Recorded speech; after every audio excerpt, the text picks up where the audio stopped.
Şükür 3 türdü bolot. Jürek menen, til menen, dene menen. Jürek menen şükür degeni, jürekten içki dünyada hiç kaçan biz narazı bolboylu. Allah'a razı bolalı. Kanday bizge Kuday Taalam jaşоо berdi? Kanday siz menen bizge Allah Taala den sooluk berdi? Kanday ayal, bala çaka, jumuş, martaba berdi? Oşogo ar biriz içki dünyöbüzdөн çındap ele Allah'a razı bolalı. Kanday ele darыбызды algandan keyin аны экиге bölsöңүз, içinen jakşı, kızıl, daamdуу çıkıp kalsa, maşallah taqdırыңızdan.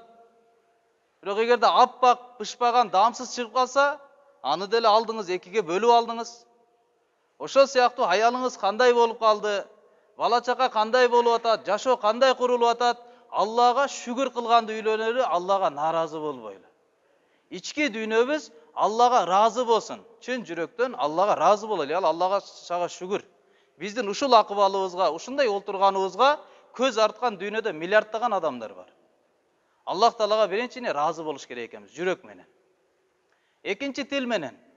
Тилден эч качан наразычылыктын сөзү чыкпасын. Аллахнын тагдырына наразы боло турган, Аллахтын чечимине наразы боло турган сөздөр чыкпасын. Тилди сактаганды үйрөнөлү. Дайыма Аллах Тааланы мактамай. Бул фарза айн, ар бир балагатка жеткен erkek ayaldın moynundagы жоопкерчилик, Allah'a şükür kılıp, Allah'ты maktap жашоо, bul bizdin moynumuzdagы mildet bol eseptelet. Üçüncüsü, dene menen bolgon şükür. Dene menen degендин manisi, Kuday Taalam kayсыл nerseni berse, oşogo baylanyштуу kандай көрсөтмөсү bolsa, oşol көрсөтмөдө колдонуу. Ar bir bergen nerseni öz jolunda koldoну. Mına eң negizgi şükür şul жерде жатат. Allah közde emne üçün berdi? Köz oşol öz bagытында iştesin. Til öz bagытында iştesin.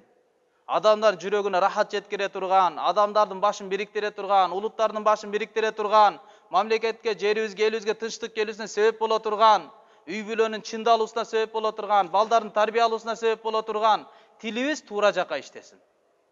Кулагыбыз туура жака иштесин, туура нерсени уксун. Ар кандай нерсени угуп алып тастыктап, аны жайылтуу шарият буга толук уруксат бербейт. Толугу менен тыюу салынган нерсе. Аллах Таала силерге жактырбайт дейт үч нерсени. Исрафты Аллах Таала жактырбайт. Байлыкты көп сартай бергенди Аллах Субхан Таала жактырбайт. Кыйла вакал деп коет, палан угуп тур, бул мындай дептир, тиги мындай дептир деген сөздөрдү жайылта бергениңер Аллах Таала силерди жактырбайт дейт. Ошондон урматтуу туугандарым, шүгүргө келели. Байлыкты эмне үчүн берди? Жашообузду эмне үчүн берди? Жөндөмдү эмне үчүн берген? Мына ошол өз жолуна колдоно турган болсок, ошонун аты шүгүр болот экен.